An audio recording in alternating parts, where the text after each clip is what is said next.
ধুবুৰীত আজি পুৱা দুখদায়ক পথ দুৰ্ঘটনা। এখন বাছ উলটি যোৱাৰ ফলত 2জন নিহত 8জন আহত।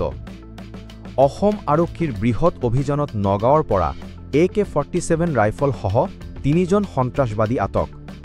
ডিব্ৰুগড়ত বানৰ ফলত 1000তকৈ অধিক গৃহ পৰিস্থাপিত। NDRFৰ উদ্ধাৰ অভিযান অব্যাহত। গুৱাহাটী এইমছত অনকলজি বিভাগ আজিৰে পৰা উদ্বোধন, চিফ মিনিষ্টাৰৰ উপস্থিতিত আৰম্ভণি।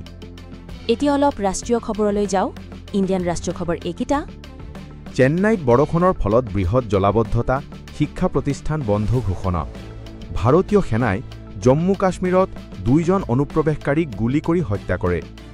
দিল্লীত মেট্ৰ' ছাৰ্ভিচত নতুন উইমেন অনলি কোচ চালু। RBIৰ নতুন পলিচি অনুসৰি UPI লেনদেনৰ ওপৰত 5 লাখ টকাৰ সীমা বৃদ্ধি। এতিয়া আহক কিছুমান গুৰুত্বপূৰ্ণ আন্তৰ্জাতিক খবৰলৈ। আন্তৰ্জাতিক খবৰ এইকেইটা। আমেৰিকাৰ নিউয়ৰ্ক চহৰত ব্যাপক গ্ৰীষ্ম প্ৰৱাহ, হিটৱেভৰ ফলত 20জন হাস্পাতালত। পাকিস্তানত ৰাজনৈতিক অস্থিৰতা, নতুন অন্তৰ্বৰ্তীকালীন চৰকাৰ গঠনৰ ঘোষণা। দক্ষিণ কোৰিয়াত বৃহৎ বৃষ্টিপাত, ট্ৰেইন ডিৰেইলমেণ্টত 5জনৰ মৃত্যু। UNৰ তত্বাৱধানত ছিৰিয়াত যুদ্ধবিৰতি চুক্তি পুনঃস্থাপন। এই আছিল আজিৰ মুখ্য খবৰ। আপোনালোকক ধন্যবাদ LS Vlog 01 চেনেলৰ লগত সংযুক্ত হৈ থকাৰ বাবে। নতুন নতুন বাতৰি, সমসাময়িক ঘটনা আৰু তথ্য সমৃদ্ধ ভিডিঅ' পাবলৈ চেনেলটো ছাবস্ক্ৰাইব কৰক, ভিডিঅ'টো লাইক আৰু শ্বেয়াৰ কৰিবলৈ নাপাহৰিব।